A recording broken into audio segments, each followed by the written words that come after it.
Friends, let's hear Sleeping Beauty, a very old fairy tale. One of my favorite one also. So let's start. Once upon a time, in a land far, far away, there lived a king and a queen who were very kind and good. One day, the queen gave birth to a baby girl, and the whole kingdom rejoiced. When it was time for the baby to be christened, the king and the queen arranged a great celebration. They asked the 7 good fairies of the kingdom to be the baby's godmothers. But 8 fairies arrived in the feast. Why? Because the 8th fairy was a very old and an ugly fairy, whom everybody thought to be dead, so she was not invited in the celebration. Soon after the ceremony, it was time for the fairies to give the baby princess their magical presents. The first gave her the gift of beauty. The second gave her wisdom. The third fairy said she would be graceful. The fourth said that she would dance like the wind. The fifth and the sixth gave her the gift of music and song, so that she would sing and play like an angel. Just before the 7th fairy stepped in to give the princess her gift, the 8th fairy, the ugly one, pushed her aside and said, "The princess will prick her finger in the spindle of a spinning wheel and die." The ugly fairy cackled. Everyone in the room was horrified, and the queen began to cry. But then the 7th fairy stepped forward. "Here is my gift. The princess will not die. Instead, when she pricks her finger, she will fall asleep for 100 years. At the end of that time, a prince will come and wake her up." The king and the queen were much relieved.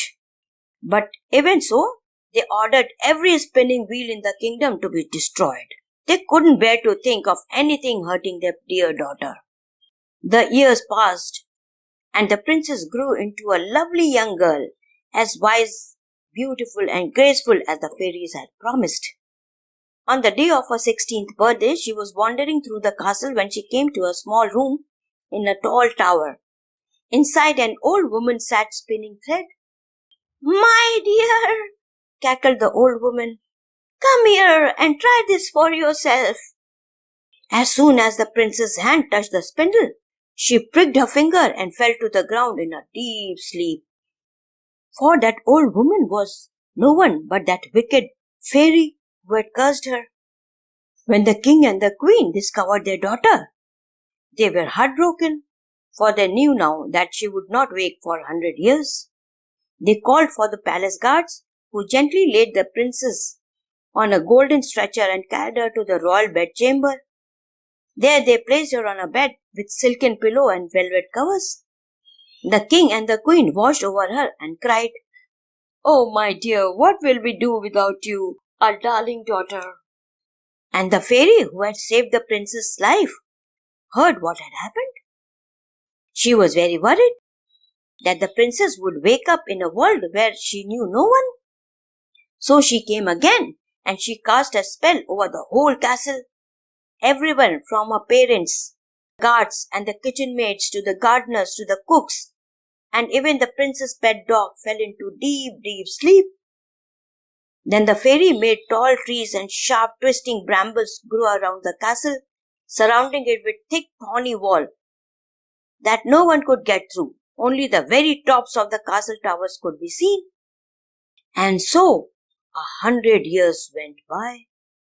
One day a prince from a nearby land was riding when he saw the top of the castle towers rising from the middle of the thick, dark forest.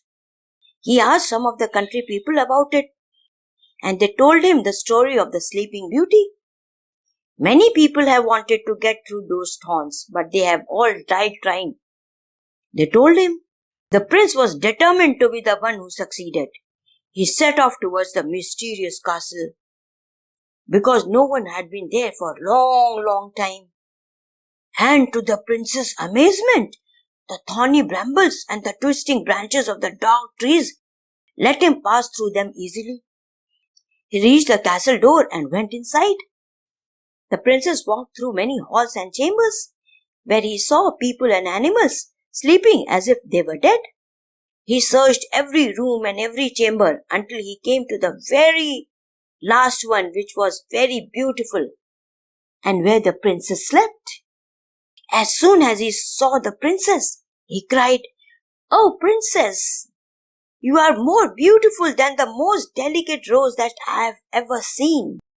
The prince then moved quietly towards the sleeping princess and gazed down at her lovingly. He gently took her tiny hand in his and knelt beside her. As soon as he touched her, the prince's eyes opened instantly. "Is it you, my prince? I have waited long time for you to come," said the princess when she saw him. At that very moment, the spell was broken and everyone in the castle woke up too. The whole castle came alive with different types of sounds and dancing happened. That evening, the prince's 16th birthday was celebrated with joyous party, just a little 100 years too late. Wasn't it funny? Because they did not realize that 100 years had gone. They were as young as they were 100 years before. The princess and the prince danced together all evening, and soon after they were married, and they lived together in happiness for many, many years. How was the story, friends? Like, comment and share. If your subscription button is still red, press it and make it grey and get subscribed. See you next with another interesting fairy tale.